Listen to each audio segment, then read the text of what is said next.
Listo, chicos. Vean, el objetivo, como les decía, es poder realizar los modelos dentro de sus casas para que ustedes no tengan que verse en la necesidad de exponerse. ¿Ok? Este, y al tener que hacerlo en la casa, entonces tenemos una serie de restricciones y por tanto una serie de conocimientos que obtener para poder hacerlo de la manera más eficiente que sea posible. Entonces, factor número uno, dentro de la casa, tienen que proteger la superficie de trabajo, porque ninguno de sus papás va a estar muy contento de que la mesa de la sala termine rayada o pintada. De manera que para trabajar sería lo conveniente que tengan una bolsa plástica para cubrir la superficie.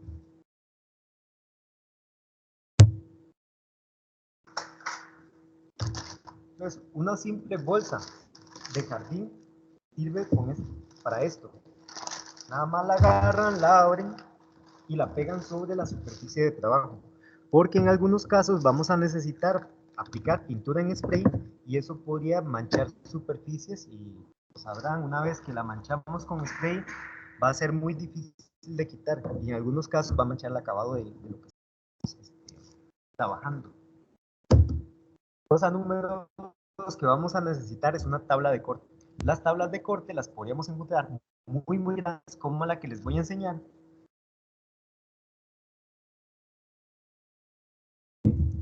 Esta tabla de corte es casi una mesa de corte y tenemos tablitas modestas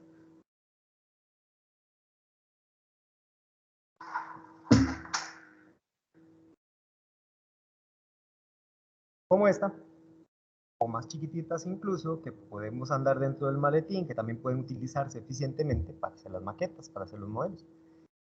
Yo normalmente trabajo con esta pequeñita, esa grandota forma parte de lo que tenemos dentro del taller para realizar algunos cortes, sobre todo cuando, o sea, no porque se maltraten las mesas, sino más bien porque las mesas ya están maltratadas y producen que uno cuando utiliza un cúter, se desvíe de la ruta, aunque esté con una regla, porque la madera está tan maltratada que produce canales que no te permiten cortar líneas rectas. Después, ocupamos instrumental básico, un par de cúteres, normalmente uno delgadito y uno grueso.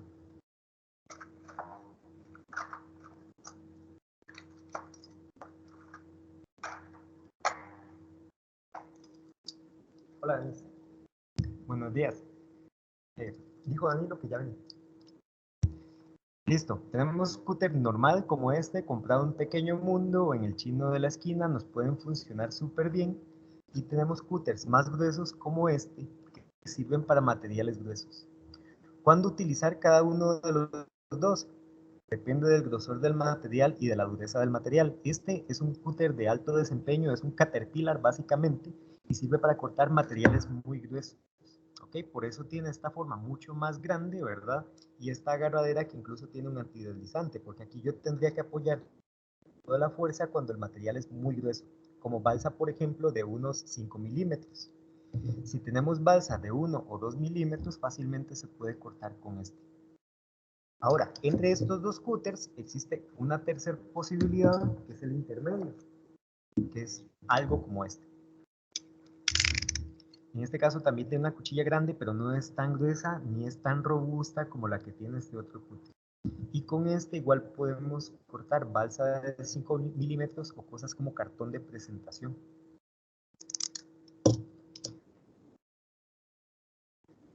Podemos utilizar sierras o serruchos.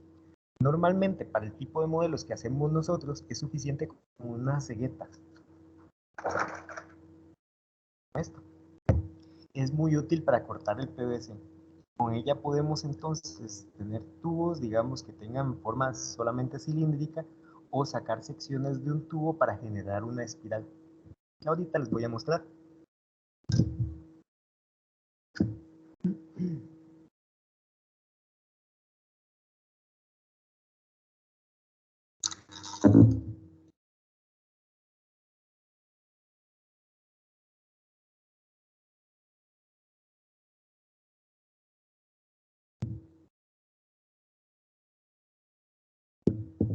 Parte de nuestro instrumental de trabajo va a estar formado también por todo aquello que nos ayuda a fijar los diferentes materiales. como los pegamentos. Ahora, para ello, digamos que más que conocer las marcas, lo que tenemos que entender es cómo funciona cada uno de los pegamentos, que podríamos dividir en tres clases principalmente.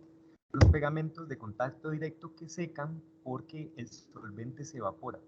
Los pegamentos, que son cementos de contacto que se necesitan poner en ambas superficies y después pegarlos para que estos hagan bien su trabajo, o los pegamentos que son de base epóxica y tienen dos componentes que deben ser mezclados para poder, ¿cómo se llama?, obtener el beneficio de la fijación. Los pegamentos que secan porque el solvente se va es precisamente algo como la cola blanca. En este caso, el solvente de la cola blanca, la base de la cola blanca es el agua. Entonces, se secan o pegan cuando esa agua es evaporada y queda solamente el polímero que forma el pegamento.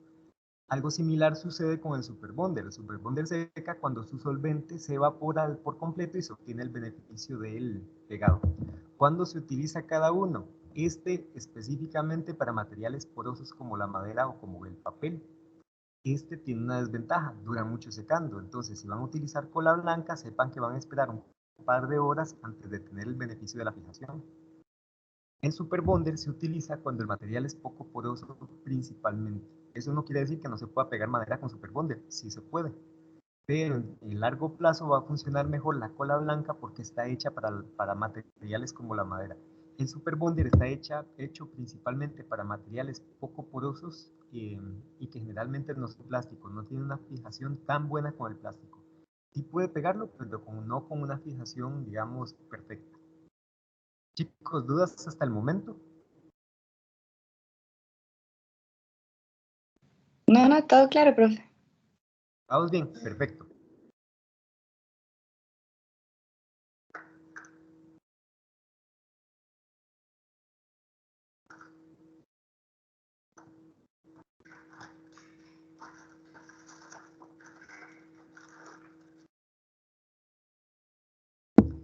Este tipo de pegamento que viene en tubito, ¿okay?, de esta marca Cores o de la marca Yuhu, son cementos de contacto. Se distinguen porque tienen siempre un aroma que es un poco como a ciner o como un solvente que tiene un aroma fuerte. Esto que conocemos como silicón líquido es también un cemento de contacto. ¿Qué quiere decir que sean cementos de contacto? Que se utilizan aplicándolo en los dos lados de donde se va a pegar.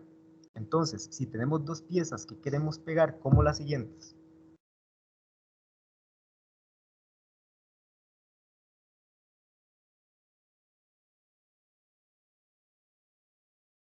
supongamos estos dos triangulitos y yo los quiero pegar el uno contra el otro. Necesariamente yo tengo que poner cemento de contacto de un lado, cemento de contacto del otro, dejarlo secar hasta que al tacto ya no esté pegajoso y una vez que eso suceda, fijarlos.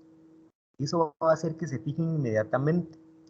Este cemento funciona así porque tiene una composición, número uno, que es, por así decirlo, gomosa, ¿ok? Es espesa, lo cual quiere decir que ya tiene una gran evaporación del solvente.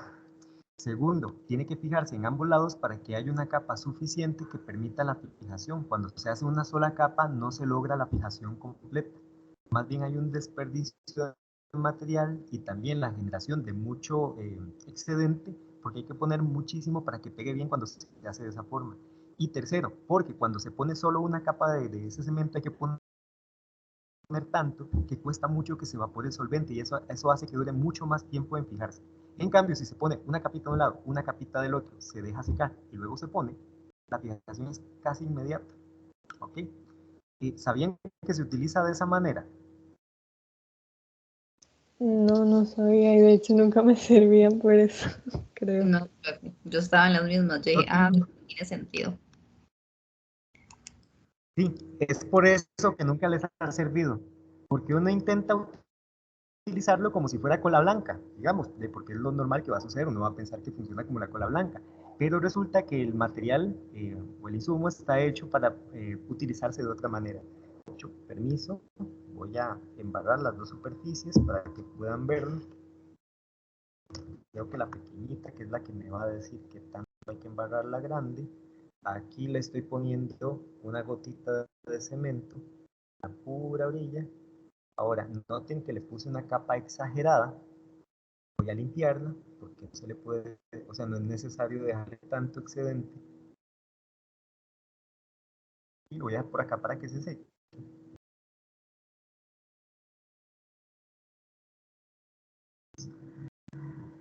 Y en este también voy a colocar cemento en la orilla, del lado donde tiene que ir pegado el canto de la pequeña. E igual, el excedente y lo voy a dejar secar con un toquecito. Mientras se va secando el tracto, continúo explicándoles el tercer tipo de pegamento que podemos utilizar, que es el de base epóxica.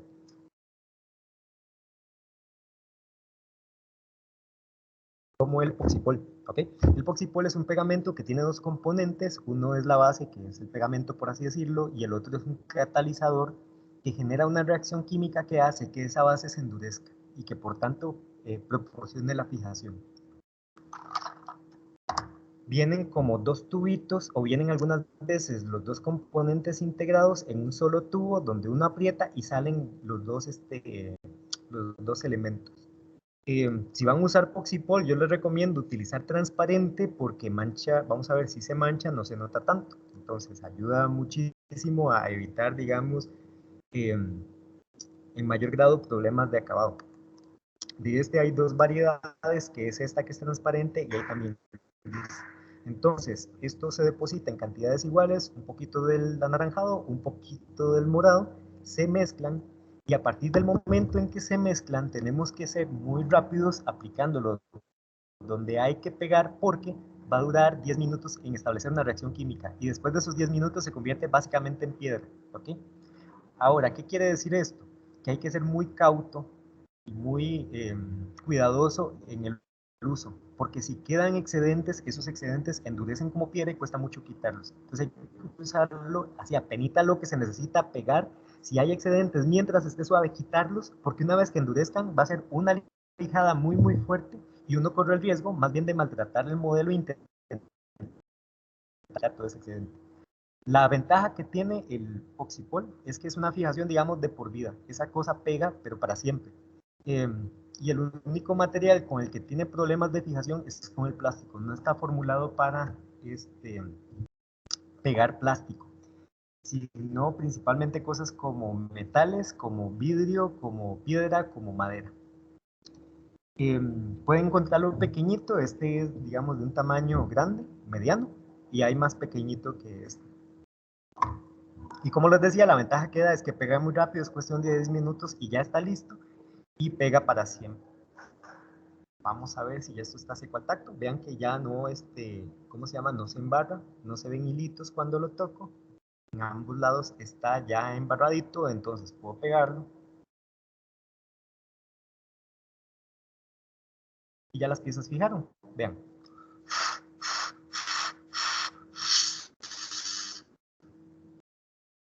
Va a estar flexible porque en este momento todavía tiene solvente y va a durar todavía un par de horas en secarse y fijarse por completo.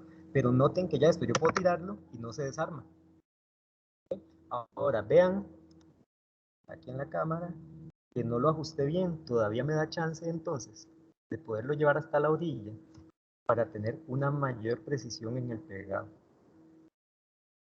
Que eso es algo que también es secreto, digamos, al hacer modelos tipo casero. Hay que buscar disminuir el porcentaje de error y no intentar parcharlo después. Entre menos error acumule uno, más fácilmente va a resolver el modelo y menos tiempo de acabado va a llevar. Y ya para este momento, entonces yo tendría armada una primer pieza de este modelito.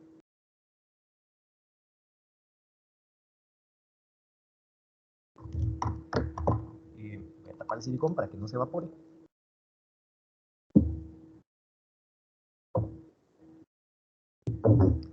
Ahora, ¿qué materiales podemos utilizar? Vean, recomendación, los que ya tenemos dentro de la lista. Pero a la hora de hacer el modelo, el secreto está más bien en planificar muy bien cuáles materiales pueden servirme para ahorrar tiempo. Entonces, ¿qué cosas, digamos, lo que tendríamos que pensar es qué cosas me pueden ayudar a hacerlo todo mucho más rápido? Porque si yo quiero hacer una esfera y quiero que quede perfecta, y después voy y busco una esfera de estereofón y la cubro del revestimiento y elijo el revestimiento, A, nunca va a quedar esférica, porque hay un error humano de por medio. B, voy a durar la vida entera.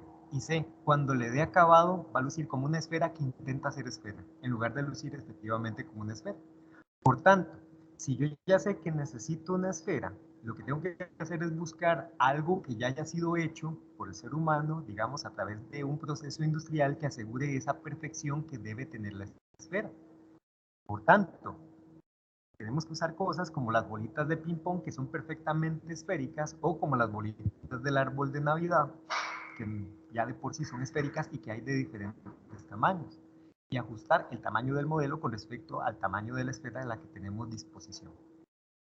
Si yo necesito un cilindro, entonces es mejor que utilice algo como un tubo de PVC, porque ya la máquina que lo hizo se aseguró de que fuera un cilindro perfecto, de manera que yo lo que tengo que hacer es cortarlo. Además de eso, tienen una superficie que es fácil de trabajar, que es fácil de acabar y que no exige demasiado trabajo. Por tanto, si yo necesito un cilindro y lo que pienso es, ya sé, voy a agarrar un pedazo de acrílico, lo meto al horno, lo pongo encima de un tubo y formo el cilindro, después cierro la costura. Eso es todo el trabajo del mundo para obtener una cuarta parte del resultado. Si yo utilizo esto, ya lo tengo. Si yo no utilizo esto, lo que va a suceder es que voy a trabajar muchísimo para tener que dar después un montón de acabado y tener al final una cuarta parte del resultado que hubiera tenido si hubiera utilizado el tubo desde un principio. ¿Comprenden el concepto, chicos, chicas? Sí, profe. Sí, sí. Muy bien. Vean, esta recomendación es como, primero, digamos, uno configura el modelo, es decir, uno primero hace el diseño del modelo. Una vez que tiene el diseño, entonces empieza a materializar y a pensar qué materiales le pueden servir para hacer esto. La primera búsqueda va a ser de materiales que ya están elaborados, porque eso hace que yo tenga que trabajar menos, y entre menos yo tenga que trabajar en la parte de las formas, pues por supuesto voy a tener un mayor tiempo y mayor posibilidad de darle un muy buen acabado. Cuando no es posible, yo las voy a fabricar, como en el caso de este elemento que tenemos por aquí. Es parte de una maqueta que tiene esta misma forma. Está configurada por un triángulo pequeño y un triángulo más grande. Es una maqueta del tema de proporción. Y nótese que en este caso quedó el material expuesto. ¿Por qué motivo? Porque puede quedar así, es decir, que sea de madera también resulta muy agradable si se crean las condiciones para que esa madera se vea muy bien. Entonces, si por ejemplo yo lo fotografío sobre un fondo oscuro, probablemente ya ni tengo que darle acabado. Si yo ya me empeño en que esto tiene que ser negro, perfecto, liso y con acabado plástico, entonces tengo que darme una gran trabajada para ocultar la veta de la madera, darle la apariencia plástica, y puede ser que perfecto, pero voy a trabajar 3 veces más por una apariencia que la madera me puede dar solita. Por tanto, es ahí, en esa parte de planificación, donde nosotros tenemos que ser muy cautos y evitar enamorarnos de una idea que nos lleve a trabajar muchísimo y que haga que el modelo pues, corra riesgo de no tener la calidad que podría tener si yo adopto otras decisiones o si yo tomo otras decisiones. ¿Qué otro material nos puede servir? Por ejemplo, supongamos que yo necesito cilindros delgaditos, ¿verdad? Y decido hacerlo con pinchos.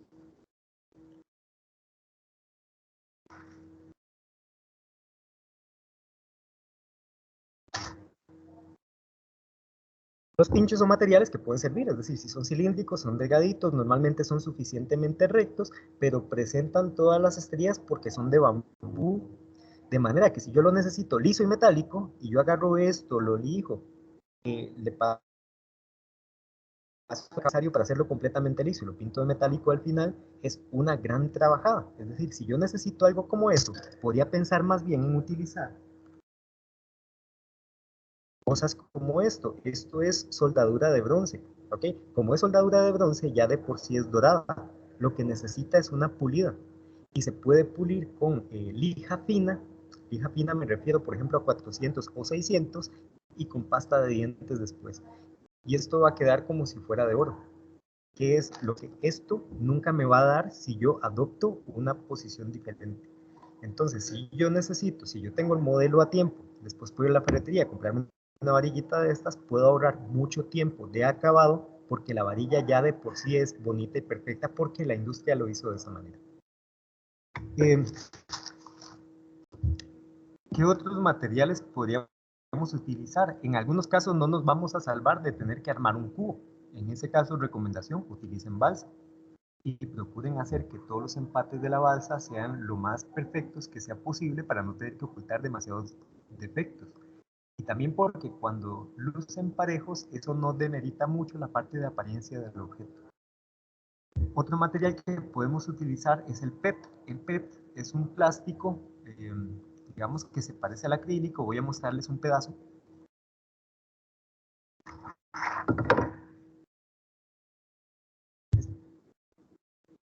Lo que tengo por acá, este es opalino, si no me equivoco, hay también transparente. Lo venden en un lugar que se llama, si no me equivoco, Panaplast, que queda en La Uruca. Una lámina de esto cuesta alrededor de 8.000 colones, pero es un montón, es decir, es como 1,22 por 2,44 metros. Es maleable, como verán, no es duro, sino más bien es bastante suave, se puede cortar con cúter y puede servir para hacer modelos en los cuales se necesita generar curvas. Y como les decía, de esto también hay en transparente. Entonces, es un buen sustituto a las propiedades que puede tener el acrílico y sí les permite trabajar en casa.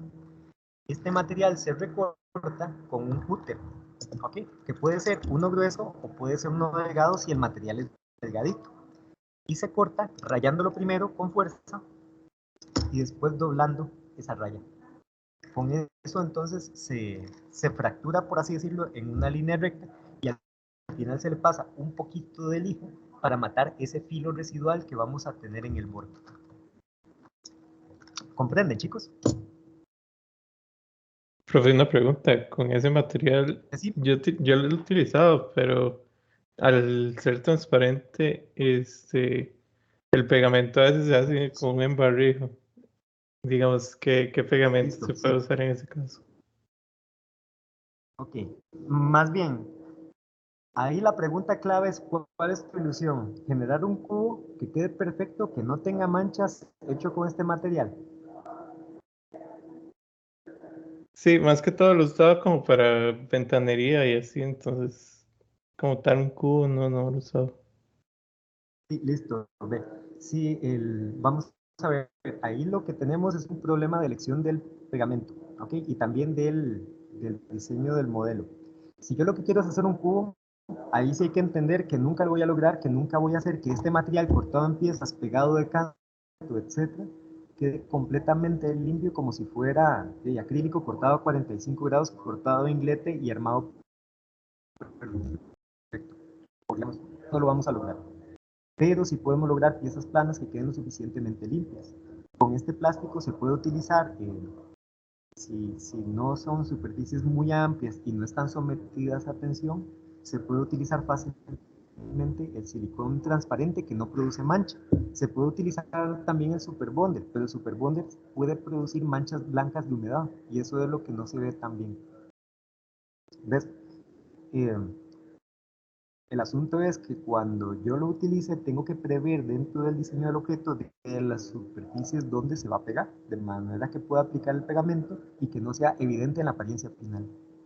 En el tipo de modelos que vamos a hacer nosotros, podría servirnos más bien para piezas que son solas, por así decirlo, que son únicas y que podrían tener interacción con otras porque hay una ranura y se pueden insertar más que porque puedan pegarse, o que pudieran pegarse, en cuyo caso toda esa superficie que va a tener pegamento no va a quedar expuesta para que no quede ninguna mancha de por medio. ¿Me comprendes? Sí, sí, es más que todo el cuidado que uno tenga, supongo. Exacto, y no pedirle al material cosas que no me puede dar, porque de verdad, y puede ser que yo lo que desee es tener un cilindro transparente, pero si lo intento hacer de ese material, de ahí no va a quedar bien, porque el material no me puede dar lo que yo tengo en mi cabeza.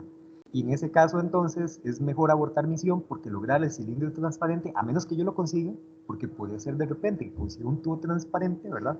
Qué sé yo, que de repente llegue al supermercado, me encuentre dentro de la sección de mascotas un bebedero y que pueda cortar ese bebedero para tener el tubo transparente que yo sí necesito, entonces en ese caso lo utilizo. Pero si no lo consigo, entonces tengo que tener siempre un plan B que me sustituya la transparencia que yo necesitaba en un principio por otra cosa que también funcione dentro del modelo.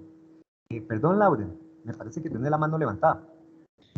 Sí, profe, era una consulta, bueno, que se me acaba de ocurrir con respecto a, en sí a la entrega del modelo. Una de las fotos que tienen que entregarse es la artística. Esa, digamos, ¿cómo la realizamos? ¿Es simplemente como editar la foto y que tenga efectos de color diferente o no sé? ¿O tiene algo que ver con la iluminación o el cómo tomarla? Tiene que ver con la iluminación y con el cómo tomarla, pero ese detalle lo vamos a ver la próxima semana. Para esta semana les publiqué un documento de cómo crear la caja fotográfica. Sí, ¿Ok? yo lo estaba revisando, pero sí vi, digamos, digamos, la última foto que fue la que más me llamó la atención, estaba viendo y es que tiene como varios colores en el fondo, entonces, sí, la del perrito hecho en globos, entonces, por eso fue que se me vino la duda a la cabeza, digamos, de cómo lograr como eso, pero ok. Listo. Para hacerte el spoiler de una vez, ese perrito, eh, la fotografía fue tomada solo con la caja negra y papel celofán de colores. El papel celofán de colores tiñó la luz que vos ves, digamos, como esa intensidad, si no me equivoco, es azul y magenta o algo por el estilo. Esas luces son las ventanas que tiene la caja con papel celofán encima que tiñó la luz que entró y por eso se ve así. No hay computadora por medio. Esa es una fotografía tomada directamente. Ah, ok. Y lo que es cuadritos es porque en la parte superior, que también tiene un hueco la caja, le pusieron uno de estos filtros que tienen, filtros, no, difusores que tienen las lámparas que son como cuadriculados. Y ese es Ujú. el reflejo que está. ¿Ves? Ah, Entonces, ok, ok. hay fotografías que salen muy bien, que se ven muy bonitas, ¿verdad? Y que no tienen edición de ordenador de por medio. Es porque los medios que utilizamos para tomarla hacen que la magia suceda.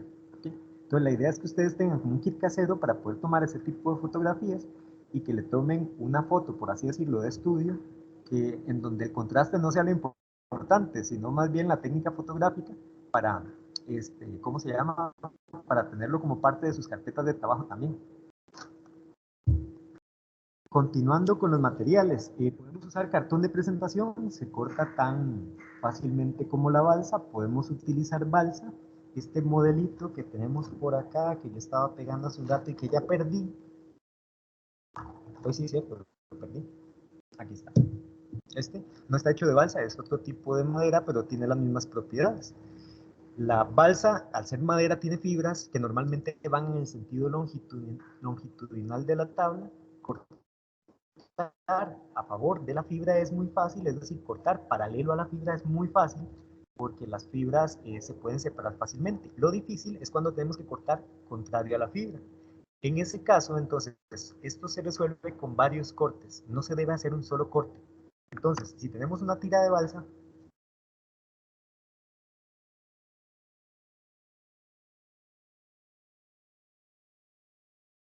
supongamos un pedazo como este, las líneas que tiene y que se ven gráficamente marcadas en la balsa me indican la dirección de la fibra. Si yo necesito cortar en esta dirección, entonces necesito, número uno, seleccionar el cúter. Esta es balsa delgada, entonces puede ser cortada con un cúter como este. Es balsa delgada y puede también ser cortada con un cúter como este. Digamos, de calibre medio. Es balsa delgada y no debe ser cortada con un cúter como este porque resulta demasiado burdo. Entonces, la elección del medio de corte es importante. Número 2. Si yo quiero una línea recta, necesito una regla metálica, no de plástico, Profe, que ser metálica. ¿Sí? profe, es que Decime. se lo está cortando un poco. Eh, Entonces no sé si puede repetir. sí, claro que sí.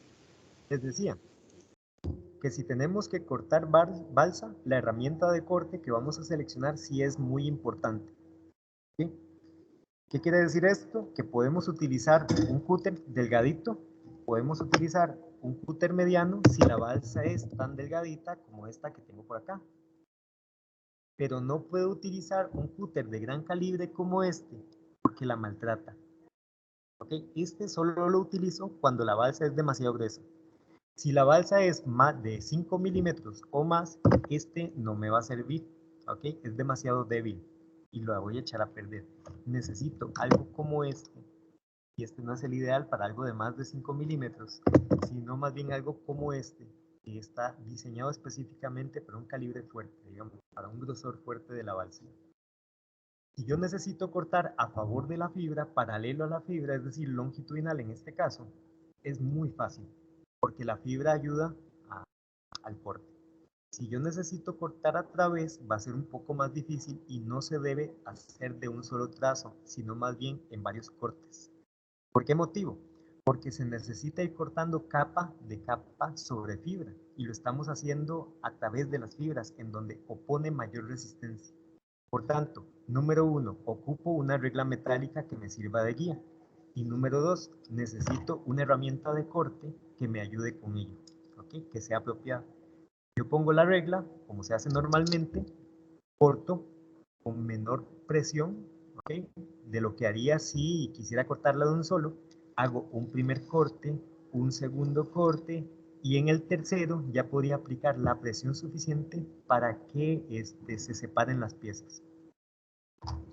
Antes de cortar, me recosté en una pintura en spray, y por dicha era la transparente y no me manché. Antes de cortar, hay que procurar eliminar la cuchilla, ¿verdad? Para renovar el filo. Es muy importante que esté muy filosa porque vamos a cortar fibras. Y si ella no está filosa, va a rasgar. Y cuando rasgue, se van a producir rebabas, o peor aún, se va a producir que las fibras se separen y se nos echa a perder el borde. Y en nuestro caso, en nuestro curso, es importante que todos los bordes sean perfectos. Es decir, si vamos a hacer un cubo, el cubo tiene que ser perfecto.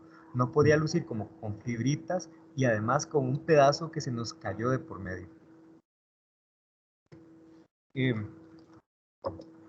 Si vamos a cortar un material que va a ser mucho más grueso, como el plástico, necesitamos herramientas que sean más fuertes, como esta. El plástico, entonces, como el PVC, puede ser cortado con el uso de una cegueta. Simplemente hay que marcarlo. Y con esto podemos lograr cosas como esta espiral.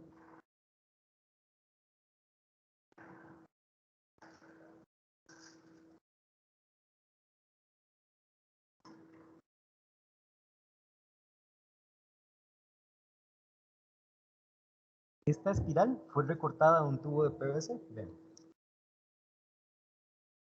¿Ven? Esa espiral en realidad es un cilindro que tiene ese corte. ¿Cómo se logró ese corte? Bien, marcándolo. De hecho, la espiral tiene exactamente el grosor de 1 pulgada de masking tape. Aquí tengo el masking.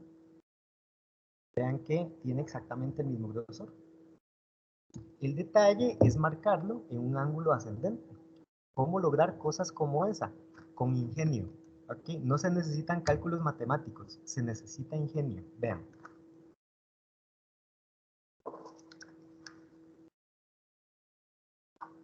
Todo lo que se necesita es una hoja.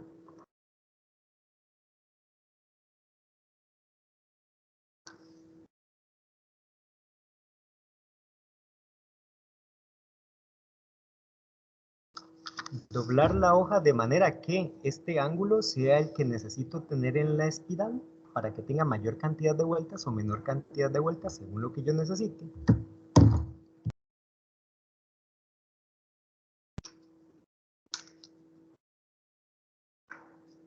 Y después enrollar la hoja sobre el tubo de PVC, procurando que su base, el pegue de la base, quede bien alineado.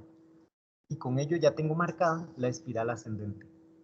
Después de esto, puedo agarrar el masking tape, irlo pegando sobre la espiral ascendente y el mismo masking me sirve como guía de grosor para cortar con la cegueta. ¿Cómo corto con la cegueta? Con mucho cuidado, ¿ok? No hay otra forma de hacerlo más que con mucho cuidado. El tubo entonces tiene que prensarse con la cegueta, tiene que inmovilizarse con la cegueta, ir cortando poco a poco, dándole vuelta al tubo e ir subiendo para poder lograr tener esta sección.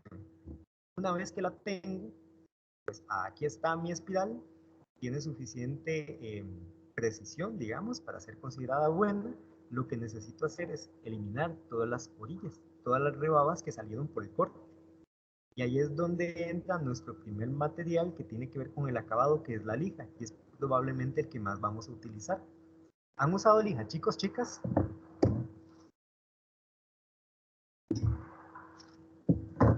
Bueno, yo sí, la verdad. ¿Cómo les ha ido con ella? ¿Cómo te ha ido? Y no sé, depende de qué tan lijosa, no sé. O sea, hay muchos tipos de lija, entonces nada más es como escoger una que sirva para el material, que no lo dañe y que más bien sí le funcione. Ajá. Y sí, no sé, como tener cuidado y escoger bien cuál funciona mejor. Listo, esa respuesta estuvo como cuando en la red social le ponen a uno estado sentimental y uno pone es complicado. La, Sí, la rela- profe. sí, sí, la relación con la lija es complicada siempre, porque en algunos casos nos va a funcionar súper bien y en otros casos no vamos a lograr lo que la expectativa que tenemos con ella. Ok, ahora, ¿de qué depende ello? Primero, de para qué la necesitamos y número dos, qué queremos lograr. Ok, porque algunas veces la necesitamos para algo, pero nuestra expectativa de lo que vamos a lograr está muy lejana. En este caso, por ejemplo, necesitamos primero quitar esas rebabas y hacer que el borde sea liso, porque el borde va a quedar rayado debido a que la cegueta lo raya, ¿verdad? Para ello ocupamos lija. La primera elección es si es lija de madera o lija de agua. Mi recomendación es tengan siempre lija de agua. ¿Saben por qué se llama lija de agua? Porque hay que mojarla para que pueda lijar. Exactamente. Lo cual no quiere decir que no se pueda usar seca, sí se puede, pero si se usa seca, se va a llenar de residuos, se va a embotar rápidamente y entonces ya no nos va a servir más. El agua funciona como un lubricante que hace que la lija lije mejor por una parte y dure más por otra. Entonces, necesitamos de esta lija negra que podemos encontrar en diferentes grosores, en diferentes, digamos, gramajes. ¿Ok? Entre más grande sea el número de la lija, es más fina.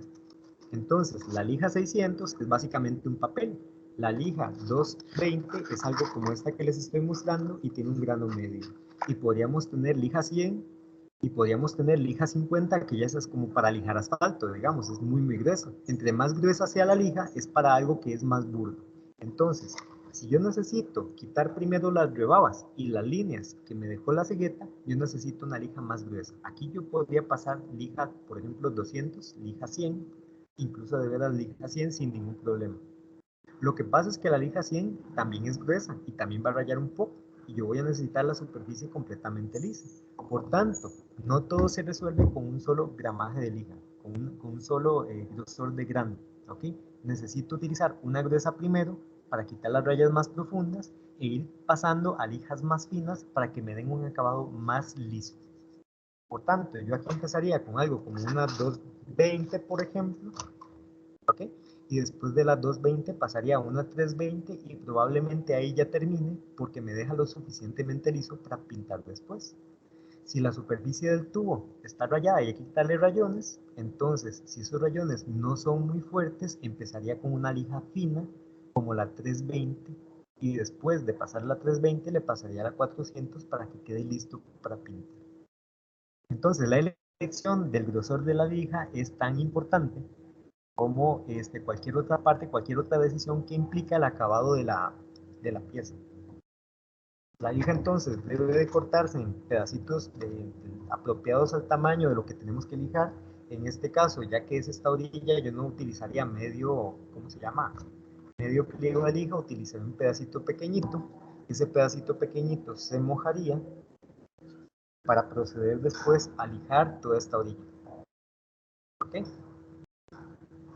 La seco, reviso qué tantos rayones hay, si quedan muchos rayones profundos, sigo aplicando la lija gruesa y cuando ya haya pocos rayones profundos, paso a una lija más fina para producir un mejor acabado de la orilla. ¿Okay? Una vez que lo tenga listo, ya estaría básicamente para pintar. Ahora, viene el tema de qué hago si meto las patas. Es decir, qué hago si de repente, entonces, yo estaba lijando el tubo, lo rayé involuntariamente y le hice un hueco. Necesito hacerle un remiendo. A todos nos ha pasado eso con alguna de las piezas. O me quedó una fisura muy grande en la unión de dos piezas y hay que taparla porque no hay chance o material o tiempo recortarla de nuevo con todo el grado de exactitud. Entonces ahí puedo utilizar varias cosas. Una de ellas, la más común, es el revestimiento que se utiliza en las paredes. Este tiene un defecto, dura mucho secando, y tiene un segundo defecto, tiene poca estabilidad dimensional. Es decir, una vez que se seca, se encoge muchísimo. Entonces necesitamos algo que seque rápido y que permita esa estabilidad dimensional. Yo en lo personal tiendo a utilizar este material. Okay. Esto es poxilina. Igual que el Poxipol, de hecho es de la misma empresa, la marca, tiene dos componentes. ¿Okay? Esto está hecho en realidad para tapar goteras, para tapar fugas dentro de tubos, principalmente es para cosas que tienen que ver con tubería de agua. Pero presenta la cualidad de ser una masilla que es moldeable, huele muy feo por cierto, pero es moldeable. Agarramos los dos componentes digamos, del mismo tamaño, los mezclamos hasta que la apariencia sea gris homogénea, y esa masilla la podemos utilizar para llenar todas esas fisuritas que tengan que ser rellenadas. Igual que el Poxipol, dura 10 minutos en endurecer, y una vez que endurezca es una piedra.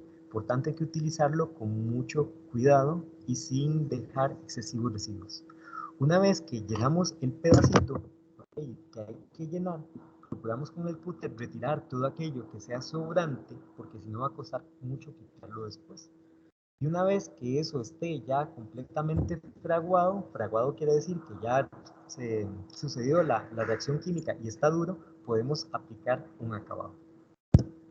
Entonces, esto sirve para rellenar huecos grandes, muy grandes, que la masilla duraría mucho en rellenar, porque uno tendría que ponerle masilla, esperar a que se seque, volverle a poner masilla, esperar a que se seque y así sucesivamente hasta que pueda llenar el último pedacito.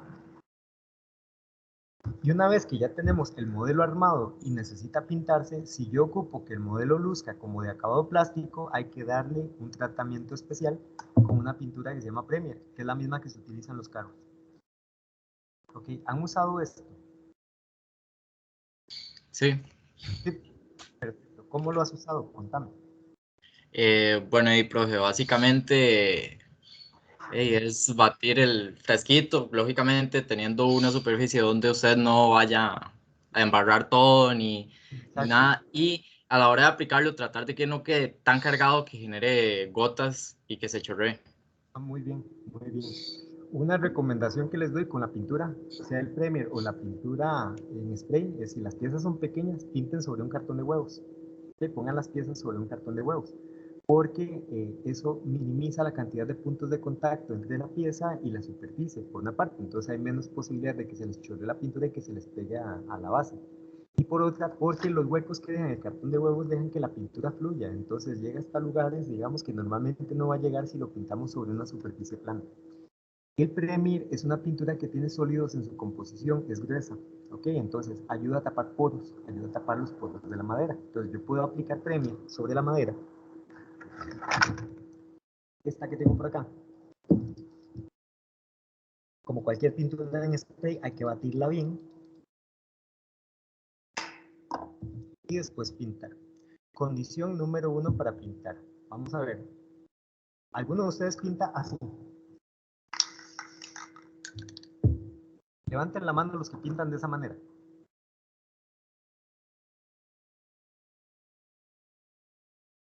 Uy, sí, ahora nadie lo hace. Profe, yo la verdad no lo uso mucho porque soy muy chapa con eso. Vos por prudente, entonces. Sí, entonces no, mejor lo evito, entonces. Pero me imagino que debo de hacer eso, la verdad, porque hace mucho tiempo que no lo hago. Listo, vean. Esa forma que acabo de hacer no es la correcta por lo siguiente. Notan el brillo, ¿verdad? De la pintura. Noten que el brillo se está acumulando aquí y acá. ¿Por qué pasa esto? Porque hay un momento donde yo tengo que detenerme para devolverme y hace que se deposite más pintura en los extremos y eso aumenta la posibilidad de que suceda esto. Un derrame, porque aquí duré mucho tiempo en devolverme. Entonces, para pintar de la manera correcta, lo que tengo que hacer es agarrar la pieza, empezar fuera de la pieza, apretar, y darle el recorrido de la pieza y soltar hasta que esté fuera de la pieza de nuevo. ¿Ok? Una vez que eso suceda, vuelvo a apretar, me devuelvo y suelto fuera de la pieza. Es decir, el final de la pintura nunca puede llegar al extremo de la pieza porque corro el riesgo de acumular demasiada pintura en los extremos y que suceda esto, los derrames. Esto pasa precisamente en los extremos siempre porque nosotros hacemos eso. Ok, si ustedes ven documentales y cuando pintan automóviles, por ejemplo, van a notar que los que pintan automóviles empiezan en la parte cubierta, agarran la pistola y la llevan hasta la otra parte cubierta. Nunca se quedan solo en la zona que están pintando, sino que hacen algo como... Y si ven documentales de pintura automática, digamos, a través de robots, los robots hacen lo mismo. Pintan fuera, pasan por toda la pieza hasta llegar al extremo fuera de la pieza. Eso les va a procurar tener menor cantidad de accidentes. Cuando pasamos Premiere, entonces, es importante hacerlo también de esa manera que se considera correcta. Se pasan un par de capas de Premiere relativamente gruesas quiere decir que no son una tinta lo que estamos aplicando, pero que tampoco nos puede quedar 1 milímetro de Premiere que se va a gotear. Lo dejamos secar y una vez que está seco se le aplica lija. ¿Qué lija se le aplica? 360 para iniciar, nunca 220. ¿Por qué 360? Porque el Premiere es una capa mucho más delgadita, número 1, y no es dura. Entonces necesitamos que la lija no sea tan gruesa.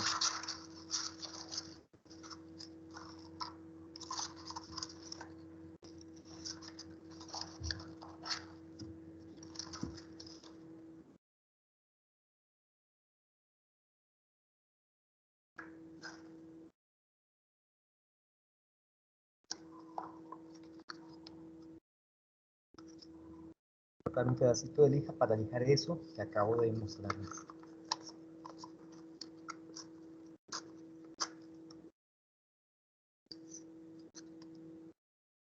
Tengo un poquito de agua. Aquí en realidad debería darle más tiempo de secado, por supuesto, y debería de tener al menos 2 capas de Premiere para que valga la pena lijar, pero por cuestión de tiempo lo voy a hacer así.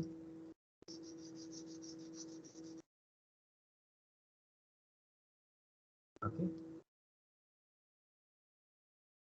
Ahora, recuerden en este caso, yo le estoy pasando madera, la madera absorbe el agua, por tanto, una vez que elige y empiece a notar que ya llegue a la madera, paro, busco un trapito, lo seco, porque si no se me puede abombar, se me puede deformar.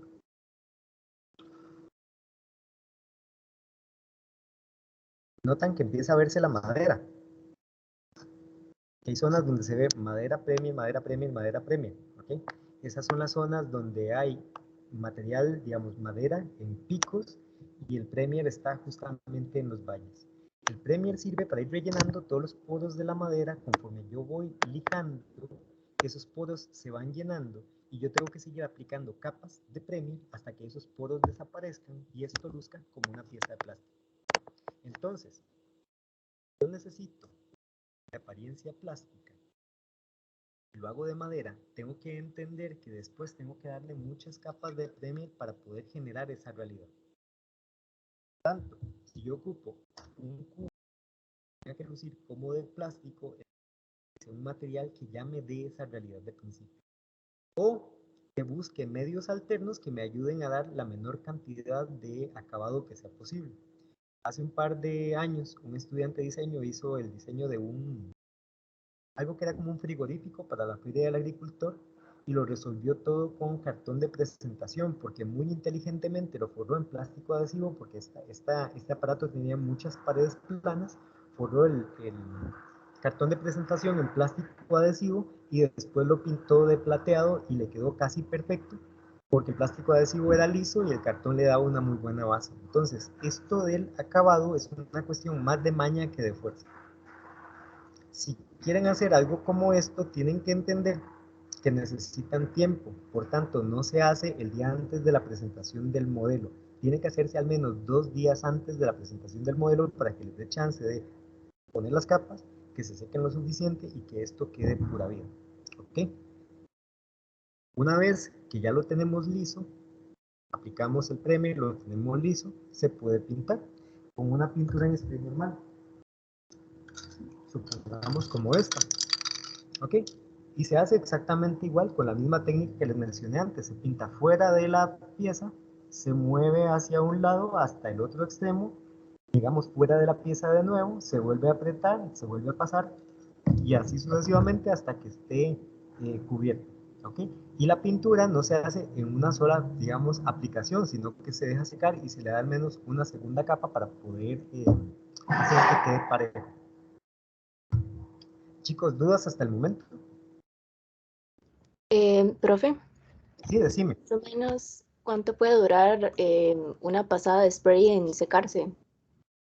Ok, ve, en un buen día soleado y con viento, va a durar unos 5 o 10 minutos. Nosotros podemos forzar el secado. Lo que necesita es un poquito necesita más corriente de aire que calor. Si tiene las dos cosas, va a secar mucho más rápido. Entonces, nosotros podemos hacer un horno de secado, entre comillas, utilizando una secadora de pelo. Agarras una caja de cartón y haces un hueco del tamaño ¿cómo se llama? Del cañón de la secadora de pelo, lo pones por fuera, procurando que la secadora, el cuerpo de la secadora quede por fuera y el cañón quede insertado, y eso te genera el flujo de aire y el flujo de calor necesario para que se sequen las piezas incluso de noche. Ah, ok, súper, ¿Ok? gracias. Nada más que, Carolina, ahí hay que tener mucho cuidado, eso hay que vigilarlo, uno no puede dejarlo ahí, irse después a ver Los Simpson, ¿verdad? Porque hay que entender que estamos poniendo una máquina que tiene una resistencia encendida con una pintura que tiene solvente inflamable. ¿Ok? Entonces, sí hay que estarlo vigilando para no cometer, de no tener accidentes dentro del hogar. Pues ahí va el disclaimer. Ok, profe, está bien, lo tendré en cuenta.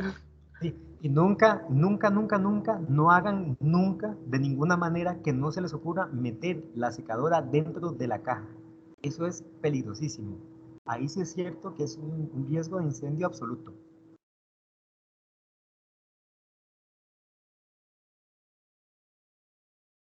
Eh, Ahora, chicos, puede ser que para armar el modelo ustedes necesiten ayuda. Ayuda quiere decir que hay dos piezas como esta que de repente no se están sosteniendo bien y entonces ocupan ayuda auxiliar. Utilicen cosas como el masking tape.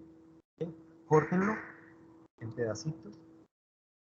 Si temen que las piezas, o sea que el masking tape tenga mucha adherencia, les maltraten las piezas, lo pegan en su ropa para que él se llene de los pelitos de la ropa y pierda un poco del poder adhesivo y después lo ponen sobre la pieza. Esto les va a ayudar entonces a mantener las piezas en su lugar. Existen prensas y aparatos que son para eso cuando ya las piezas son un poco más grandes. Por ejemplo, si uno va a armar una silla y necesita que dos ensambles queden bien ajustados mientras se seca el pegamento. Prensas como esta. Ok, no les voy a pedir que compren cosas como esta, a menos que ustedes quieran y las necesiten, pero pueden hacerlo, este tipo de cosas existen. Y ahora, afortunadamente, son muy baratas en lugares como Pequeño Mundo, es decir, algo como esto puede costar, no sé, 2.000 colones, no una, sino un juego como de 4, dos chiquiticas y dos grandes como esta. En algunos casos, ¿verdad? No todo el tiempo están los mismos productos en estos lugares, pero sí hay disposición de ellos en algunos momentos. Entonces, si ustedes las necesitan a futuro, pueden considerarlo. Y lo último que les quiero decir es que de verdad esto de la fabricación del modelo es un asunto más de maña que de fuerza. Es decir, es como de, primero, tener muy claro cómo es el modelo, cómo va a ser formalmente. Una vez que lo tengo listo, empezar a elegir los materiales que me ayuden porque ya son parecidos a las formas que voy a utilizar. ¿Ok? Eso ayuda a que yo no tenga que hacer tantísimo acabado. Es decir, si yo necesito un cubo de 5 por 5 milímetros y tengo la oportunidad de cortarlo de una tabla que ya tenga 5 por 5, entonces simplemente los corto. En lugar de hacer caritas, armarlos y verme en todo ese problema del tiempo que hay que invertir en el armado de piezas. Y, después de eso, la selección del acabado es importante porque es donde más vamos a durar. Y el acabado es el que vende la realidad. Es decir, la parte que define al final si se va a ver como un modelo de presentación o si se ve como un premodelo. Y en el acabado hay que tener claro que si queremos algo que luzca como plástico, vamos a durar mucho más que si dejamos el material expuesto. Por tanto, si yo seleccioné materiales que me ayudaban porque ya su apariencia era la correcta, voy a disminuir por mucho el tiempo de acabado. Si yo necesito que los materiales no luzcan como lo que son, sino que luzcan como otro material, tengo que entender que necesito tiempo de elaboración del modelo y que no lo voy a lograr el día anterior. Por tanto, necesito empezar un par de días, 3 días antes de la presentación del modelo. Me falta algo que quería decirles y no recuerdo qué es, era relacionado con la pintura. Sí, ya. Vean, recomendación con la pintura. Pinten siempre con pintura mate, porque la pintura mate esconde defectos. La pintura brillante hace que el mínimo huequito, que el mínimo, ¿cómo se llama? Piquito que tiene la balsa, pelito de la balsa se le note. La pintura mate no, porque ayuda a evitar los brillos sobre la superficie, hace que todo sea más bien opaco, mate, y eso evita que se noten mucho los defectos. Si no consiguen pintura mate, que normalmente no vamos a conseguir, digamos, de repente yo necesito que sea rojo intenso y no hay rojo intenso mate, sí existen barnices transparentes como este, que es flat clear, ¿ok? Esto quiere decir que es mate, entonces yo puedo pintar algo que es completamente brillante, dejarlo secar y después aplicarle este barniz que es mate y eso apaga el brillo y listo. ¿Alguna duda, chicos, chicas?